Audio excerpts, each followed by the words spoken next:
Sõbrad, tere tulemast! Mul on uskumatult hea meel näha nii paljusid nägusid täna siin kohal. See on tõeline õnnistus. Me just vend Andoga rääkisime siin minut tagasi, kus ta ütles, oh, the place is pretty packed. How does that make you feel? Ma ütlesin, great, it makes me feel absolutely fantastic. Mind tuleb täna kindlasti suurepärane jumalateenistus. Aga nagu detsembrikuus ikka kord on, tuleb panna küünlad põlema. Ma saan aru, et on päris mitu noort ja ma palun, et nad tuleksid praegu ja süütaksid küünlad. Ma saan aru, et on 5 noort, siin on 5 küünalt, you do the math. Noored, palun. Seniks, kallid siinolijad, ma mainin nii palju, et kuna täna me saame tänasel teenistusel nii söögi alla kui söögi peale kõik koos laulda, siis need paar kohta, mis liturgias on, mis on vastulaulmise kohad kogudusele, need me ei laula, need me lihtsalt ütleme. Et siis anname Eerikule vähemalt paar väikest kohta, ta saab hinge tõmmata. Yeah, it's all good, Eric, it's fine. Yeah. Keep up the good work. Ja mis kõige tähtsam. Täname issandat momendiks, et ta kinkis meile valged jõulud, eks ole. Tänu issandale tõesti. Hirmutati, hoiatati, et siin mail üldiselt lund on, mitte siin mail, aga siin linnas on üldiselt lund vähe, aga ta on õnnistanud meid valgete jõuludega, nii et tänu issandale. Kui noored on küünlad ära süütanud, siis me alustame ja laulame esimese laulu Helisegu jõulukellad.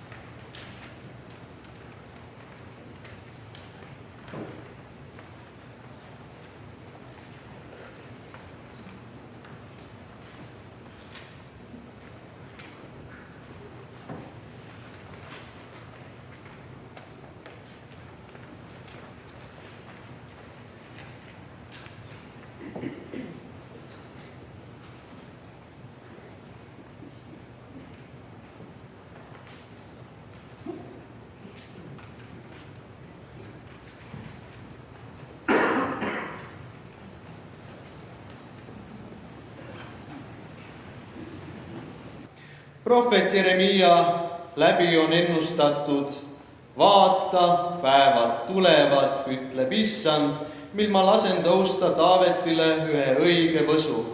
Tema valitseb kui kuningas ja talitab targasti, tema teeb maal õigust ja õiglust.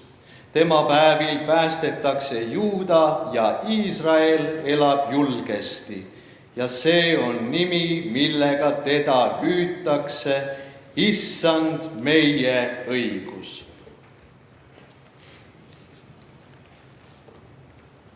Ma teen Iisraeli sooga ja Juuda sooga ühe lepingu.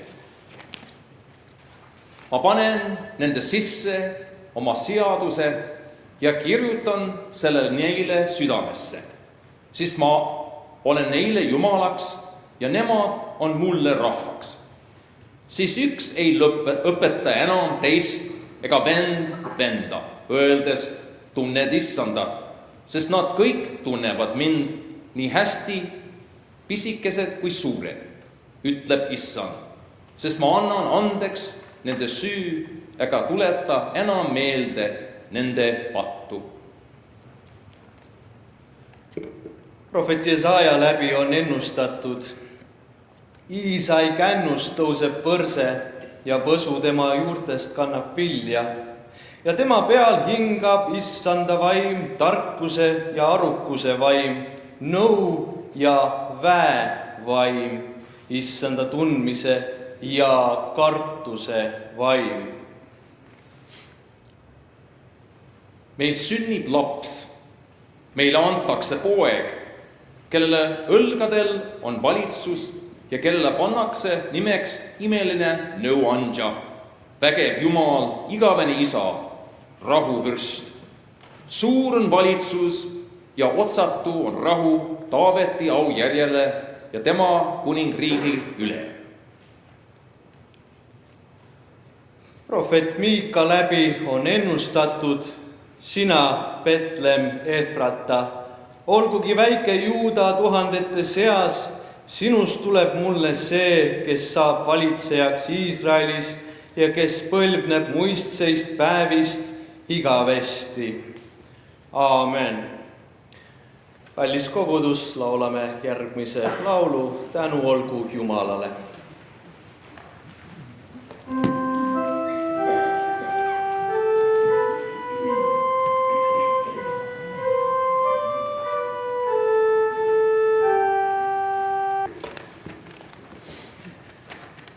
Neil päevil sündis, et keiser Augustus andis käsu kirjutada üles kogu riigi rahvas. See esmaskordne üleskirjutus toimus ajal, kui Kyrenius oli Süüria maavalitseja. Ja kõik läksid enesest kirja panema, igaüks oma linna. Nii läks ka Joosep Galiilea maalt Nazaretist üles Juuda maale, Taaveti linna, mida hüütakse Betlemaks, sest ta oli Taaveti soost ja pärusmaalt, et lasta end üles kirjutada koos Maarjaga, oma kihlatuga, kes oli lapse ootel. Aga nende seaolekul aegu said päevad täis ja Maarja pidi sünnitama. Ta tõi ilmale oma esimese poja ning mähkis ta mähkmedesse ja asetas sõime, sest nende jaoks polnud majas kohta. Kallis kogudus, laulame järgmise laulu, Püha öö.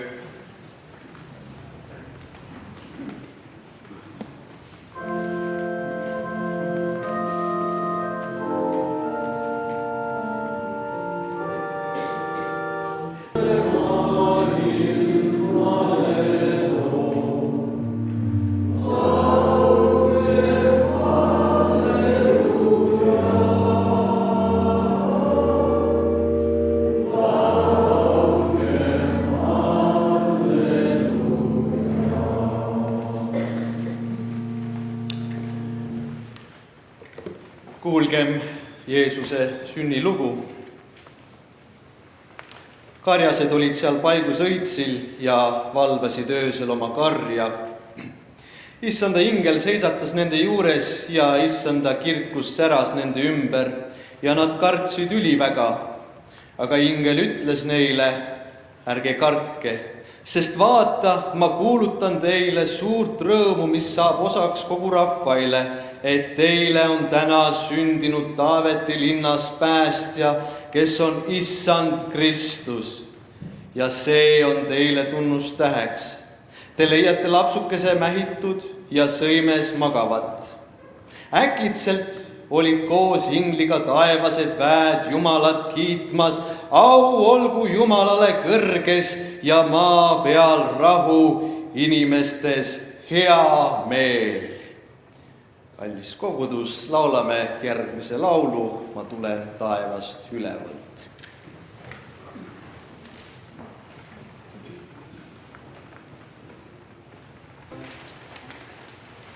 Ja sündis, kui inglid oli nende juurest ära läinud taevasse, et karjased ütlesid üks teisele, läki nüüd Betlema, et näha saada seda, mis on sündinud, mis issand on teatanud meile. Ja need läksid rutates ja leidsid Maarja ja Joosepi ja lapsuke, kes magas sõimes. Aga nähes teda teadsid nad sõnumist, mis neile oli räägitud selle lapse kohta. Kõik, kes kuulsid, panid seda imeks, mida karjased olid neile kõnelenud. Ent Maarja jättis kõik need lood meelde, kaaludes nende üle oma südames. Karjased pöördusid tagasi, ülistades ja kiites Jumalat kõige eest, mis nad olid kuulnud ja näinud. Kõik oli olnud nii, nagu neile oli räägitud. Laulame järgmise laulu oma laululehtedelt neil karjastel välja.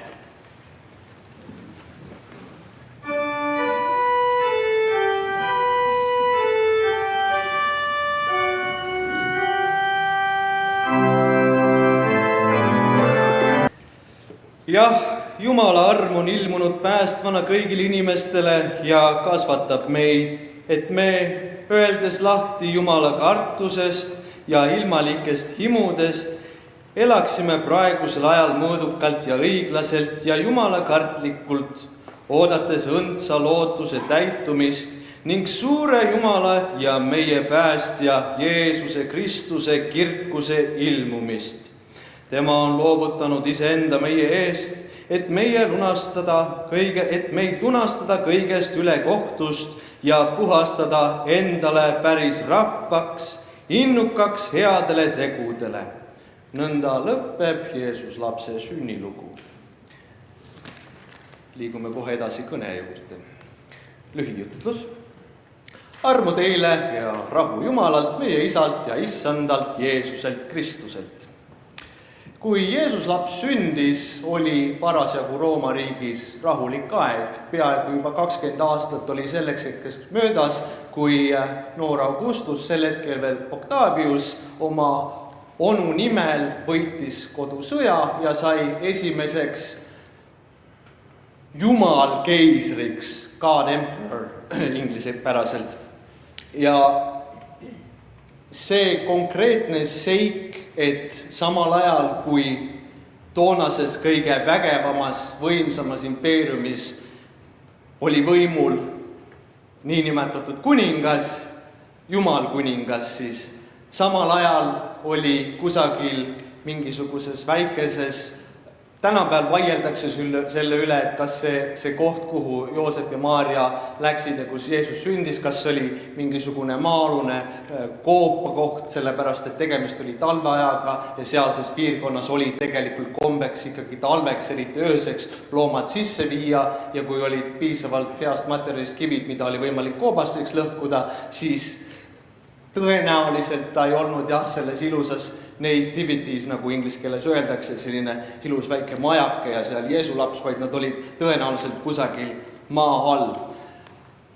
Ja kui seda nõnda lugeda, kui palju on seal seda sümboolikat, ma ütlen teile, kogu piibel iseenesest ju on tegelikult nii mitmekihiline ja seal on alati erinevad küljed ja perspektiivid, mille kaudu saab sellele sõnumile, ma mõtlen siis Jumala sõnale päriselt läheneda. Aga see kontrast, et sünnib päris päästja, sünnib päris Jumal, kes on tõeline valitseja ja tema on parasjagu kusagil hädistes tingimustes ja samal ajal selles rahulikus riigis valitseb tohutult suur ja kõrge ja vägev võlts Jumal ja kuidas see täielikult transformeerub, kuidas inimesed, kes kuulavad Issanda sõna, saavad sellest innustatud ja nad lähevad mööda maailma ringi. Vähem kui 30 aastat pärast Jeesuse hukkamist ja taas sündi või üles tõusmist oli Rooma linnas, päris pikk distants Jeruusalemmast Rooma, kui Rooma linn põles, oli juba piisavalt kristlasi seal linnas, et selleaegne keiser Nero sai süüdistada, et näed, see pande on selles süüdi. Nad olid juba selleks hetkeks erinevad juutidest, sest pidage meeles esialgu suur hulk kristlasi olid lihtsalt juudid. Teisisõnu, seda intensiivsust, millega Jumala vägi hakkas ennast teostama, kui oli see õige aeg, kui see aeg oli käes, on midagi enneolematut. Sellist asja ei ole kusagilt mujalt võtta, see ei ole võrreldav. Ja see pani mind mõtlema, valmistades tänast jutlust ette, mis tuleb võrdlemisi põgus, ma mainin, mis pärast pidi Jeesus just siis sündima, kui ta sündis ja miks ta pidi just seal sündima, kui ta sündis. See on kõik seotud Issanda plaaniga, Jumala kõigeväelise plaaniga. Lõppkokkuvõttes ma ei saa öelda, et miks ta just pidi siis sündima ja mitte keegi ei saa teile öelda seda, aga minust palju targemad mehed, kes on pühatekste uurinud väga-väga pikalt, nemad on jõudnud järeldusele, et need erinevad seosed, mis piiblitekstides on nähtavad, kui sa oled piibliga piisavalt sina peal, need kinnitavad ja kordavad üksteist üle ja kui sa võtad arvesse, et Vana Testament sai koostatud umbes milleeniumi vältel ja siis läks üpris palju aega, mõnel juhul sajandeid hiljem, kui tekkisid need Uue Testamendi tekstid, eks ole. Ja samas algselt Vana Testament kuulutas, siis Uue Testamendi sündmused teostasid selle kuulutuse. See, mis pidi juhtuma, sai teoks, mis hetkest Vana Testament muutis oma rolli, temast sai validatsioon, kinnitaja, afirmeerija. Me saame alati vaadata tagasi Vana Testamendi teksti ja näha, näed, see kuulutus oli seal olemas. Täpselt nagu te täna kuulsite algselt Vana Testamendi piiblikohti ja siis me rääkisime Jeesuse sünniloo. Jeesusel oli väga spetsiifiline eesmärk, miks ta siia tuli. Ta ei tulnud siia niisama lusti pärast. Ja ma arvan, et see samune küsimus, mis oli tema eesmärk. Kõik teame seda, tema eesmärk oli meid päästa, meid lunastada, aga see sõnum, see küsimus minu meelest see jääb sama võimsaks. Ja see on see küsimus, mida meie peame kõik endalt ka küsima. Mis on minu eesmärk siin elus? Mis ma pean ära tegema siin elus? Kuhu ma pean jõudma? Ja lugupeetavad, see on küsimus, mida te saate ainult tema käest küsida, mitte kellegi muu käest. Te peate temaga otsekontakti astuma ja temalt selle selgituse saama. Aga ma võin anda võib-olla kuidas tunda ära, sest ilmselgelt Jumal kõneleb meie kõikidega väga erinevatel viisidel. Ta alati ei verbaliseeri asju nagu mina praegu, et teen suuga liigutusi ja hääled tulevad välja. Mõned väidavad, et ta kõneleb nii ja fair enough, võib-olla see on ka tõsi. Aga üldiselt need juhendid, mis ta teile kätte annab ja uskuge mind, kui te küsite, ta annab neile need kätte. See, kuidas kindlaks teha, et need asjad, mis ta mulle ütles, et need on ka valiidsed ja autentsed, me rakendame täpselt sama põhimõtet, nagu rakendavad tänapäeval teoloogid, et kinnitada üle, kas Uue Testamendi tekstid klapivad Vana Testamendi tekstidega. See tähendab, kas see, mis on kuulutatud ja väidetavalt teoks saanud, kas sellel on mingi taust, on seal mingi reference. Ja me võime täpselt samamoodi läheneda sellele, kui me mõtleme oma elu eesmärkidele, oma plaanidele, oma kavatsustele. Ja ma ütleks nõnda, alguses üldse ei hakka minema, alguses üldse ei lähe ja ei lähe ja ei lähe ja ei tule ja hakkad juba lootust kaotama ja mõtled, et võib-olla see ei olnud ikkagi Jumala plaan minu jaoks. Ja siis üks hetk midagi hakkab toimuma ja see hakkab exponentially, see hakkab kasvama ja kasvama ja kasvama ja kasvama. See jõuluaeg, ma usun, ongi üksiti just selle jaoks mõeldud. See ei ole mõeldud kommertsi jaoks, see ei ole mõeldud paanika jaoks, see ei ole selle jaoks mõeldud. See on selle jaoks mõeldud, et Issand tuletaks meile igale ühele meelde, et tal on meiega plaan. Kui me ise ei tea veel seda, osad teist kindlasti teavad, aga eriti nooremad. If you don't know yet, ask the big guy, okay?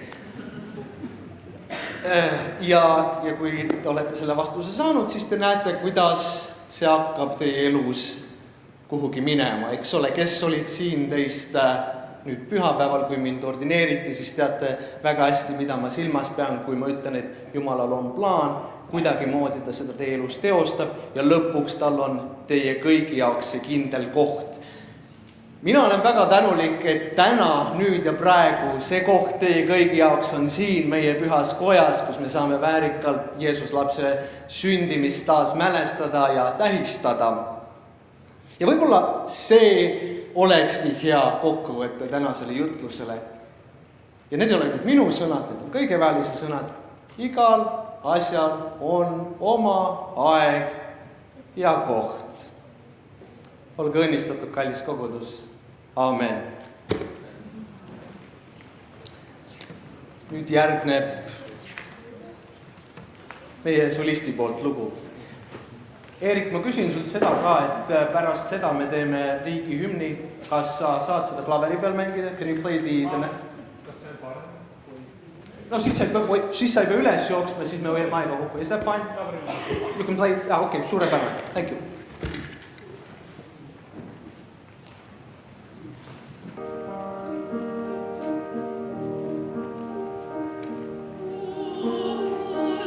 Holy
armsad vennad ja õed Jeesuses Kristuses.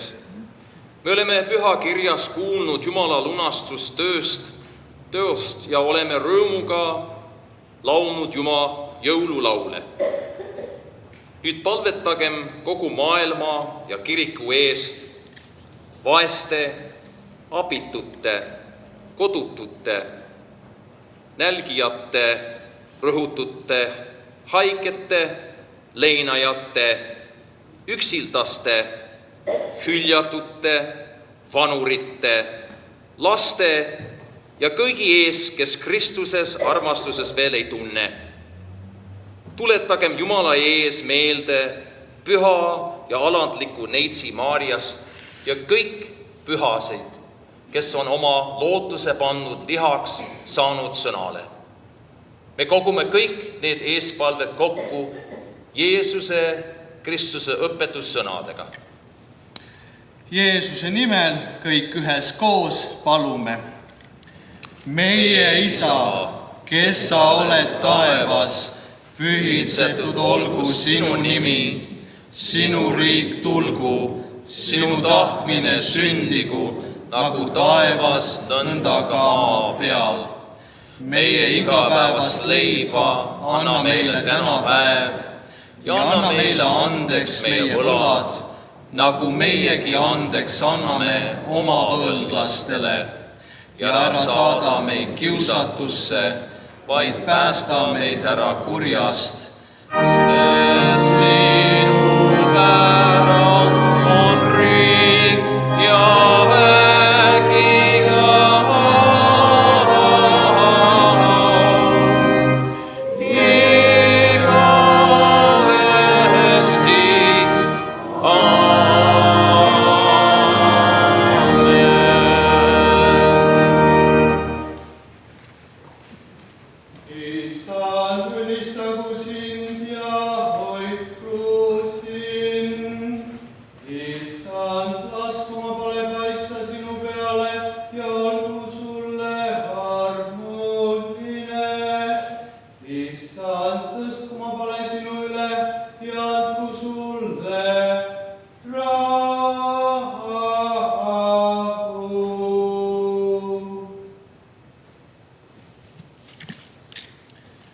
jätkuvalt. Palun istuge.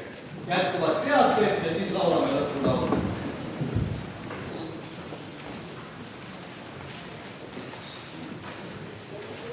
Thank you.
sa õnnistab ja sa rõõmustab kõige ilmaõnne aeg.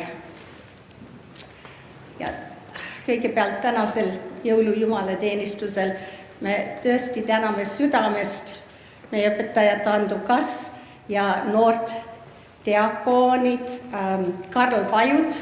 Paljud olid siin pühapäeval, kui teda ordineeriti. Kui te ei ole saanud jälgida seda jumalateenistust, te võite seda järel vaadata YouTube kanalist. Ja suur tänu, et nii rohke arvuliselt tuli rahvast kohale. Meil oli täna kell 12 oli ingliskeelne teenistus ja meil oli ka palju rahvast, et meie kogudus järjest kogu aega kasvab. Tänan väga Erik Kreem.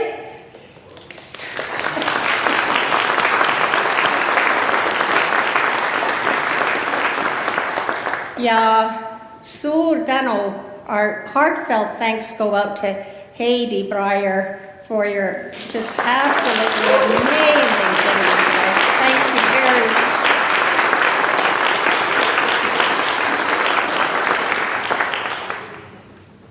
And at our English service, meil oli üks perekond väikse lapsega, kes süütas küünlad, aga eestikeelsel teenistusel oli meil 5 noort last ja ma tahan neid tänada. Sienna Tralla, Sachin Tralla, Eneli Mölder, Kalle McFarland ja Markus McFarland. Suur aitäh teile!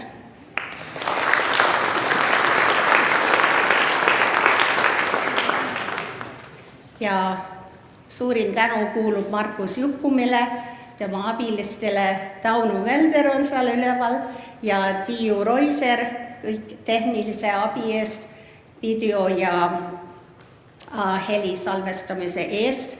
Teil jagati täna jaanuarikuu tööd ära, kus te saate ürituste kohta veel lugeda. Meil järgmisel pühapäeval 29. detsembril toimub jõulujumalateenistus Ehatares kell 3. Ja uuel aastal ma loodan teid kõiki jälle näha. 5. jaanuaril on meil eestikeelne 3 kuningapäeva jumalateenistus, kus teenib diakoon Karl Paju ja oreli mängib jälle Erik Kreem ja leeritund toimub enne teenistust kell 10 kuni kell 11 ja meil järgneb kohv Gildi ruumis. Kolmapäeval 8. jaanuaril kell 12 toimub Gildi kokkutulek ja uued liikmed on alati teretulnud ja pühapäeval 19. jaanuaril toimub ingliskeelne jumalateenistus, et siis mängib meil orelil Chang Li ja our presiding minister will be Deacon Karl Paju. Kõik meie jumalateenistused on järele vaadatavad meie veebilehel, Facebooki lehel ja YouTube kanalil. Ja kui te soovite abiks tulla, meil on üks sign-up sheet, meie Church Services Committee, juba paljud on teiste lehtedele juba kirjutanud, aga me alati, kõik vabatahtlikud on alati teretulnud. Ja täna ma kuulsin väga palju noori lauljaid, kes laulsid nii ilusti ja rääkisid oma vahel ja ma loodan noori jälle tulevikus palju rohkem näha meie kirikus ja ma arvan, et nüüd, et Karl on ordineeritud, et ikka hakkab palju rohkem rahvast tulema igale teenistusele. Iga kuu on meil üks ingliskeelne teenistus, iga kuu on meil üks eestikeelne teenistus, iga kuu on Ehatares teenistus, et rääkige oma tuttavatele ja tulge kindlasti tagasi kirikusse. Ja kui teil on idees, et kuidas me saame meie tegevust huvitamaks teha, siis palun tulge ja rääkige meile, aga rahu teile kõigile, olgu teil helged jõulupühad olgu need rõõmsad, peredega koos. Ma loodan, et te saate laulda, võtke need laululehed kaasa täna oma peredega ja laulge südames neid jõululaule ja loodame, et see armastus kestab läbi pühade ja uute aastasse. Kõikidele häid pühi ja tänan tulemast.